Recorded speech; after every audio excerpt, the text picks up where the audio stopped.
बिस्मिल्लाहिर्रहमानिर्रहीम अस्सलाम वालेकुम। हिकिड़े ॿिए वीडियो सां गॾु हाज़िर आहियां। मुंहिंजो नालो आहे साजिद सुमरो। आम तौर ते असांजा नौजवान जेके सिंधी नौजवान आहिनि ख़ासि करे उहे हमेशह चवंदा आहिनि सर असां हीअं असांजो ॻोठु अहिड़ो, असांजा हालात अहिड़ा, असां नंढी सोच वारा माण्हू, असां कॾहिं कोन अॻिते निकिरी सघंदासीं, इहे वॾी अपॉर्चुनिटी असांजे लाइ न आहिनि। तव्हां कॾहिं सोचियो आहे त जेकॾहिं इहे असांजे लाइ न आहिनि त पोइ जेके अपॉर्चुनिटियूं वॾियूं हासिलु कनि था या जेके वॾी लेवल ते पुॼनि था उन्हनि में असां में कहिड़ो फ़र्क़ु आहे? उन्हनि में बेसिकली फ़र्क़ु इहो आहे त हुननि जे अंदरि हिकिड़ी जुस्तजू आहे ऐं हू चाहिनि था त कुझु न कुझु असांखे करिणो आहे, ऐं हू यकीननि जॾहिं हू चाहिनि था कुझु न कुझु करिणो आहे त हू कुझु न कुझु हासिलु बि कनि था।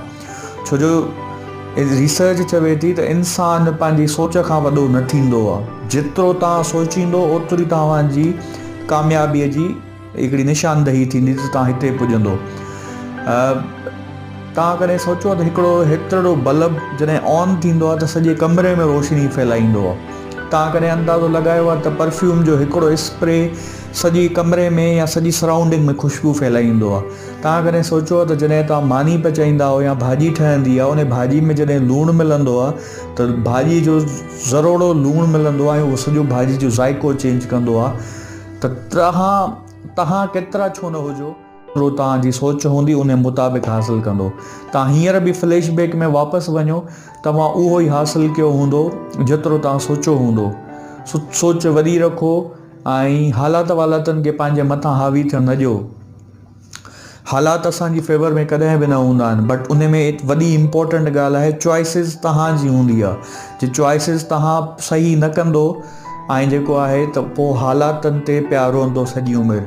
चॉइस तव्हांजे हथ में अलाह ताला ॾिनी आहे, ऐं जे अलाह ताला असांखे चॉइस न ॾिए हा ज़िंदगीअ जी त ज़िंदगीअ में ही चूज़ कयूं या हू चूज़ कयूं या हू चूज़ कयूं त अलाह ताला शायदि क़बर में बि हिसाब न वठे हा। इहा चॉइस असांखे ॾिनी अथई ऐं इन फ़ैसिले करण जो हक़ु असांखे ॾिनो अथई ऐं तॾहिं क़बर में हिसाब वठे थो। सो पंहिंजी सोच खे वॾो कयो बाबा।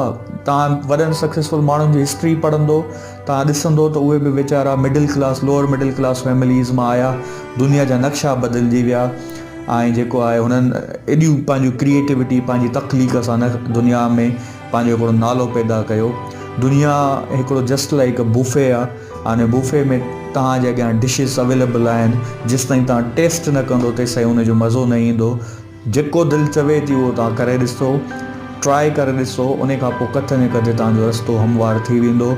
हिकु ॿी इंपॉर्टेंट ॻाल्हि, जॾहिं असां कैमरा में सेल्फी वठंदा आहियूं, जेको सेल्फी वठंदो आहे ऐं सराउंडिंग में ॿिया दोस्त हूंदा आहिनि, उहे छा कंदा आहिनि, उहे कैमरा में फिट थियण जी कोशिशि कंदा आहिनि। त तव्हां ते अथव त बाबा तव्हां हिन दुनिया में आया आहियो, दुनिया में तव्हां किथे था फिट थियो, तव्हांजी जेको आहे कहिड़ी शइ दुनिया खे मिली सघे थी, उन ते सोचो ऐं अॻिते वधण जी जुस्तजू बरक़रार रखो। यकीननि तव्हां कामयाबु थींदो। एफर्ट वठणु तव्हांजो कमु आहे। Thank you so much.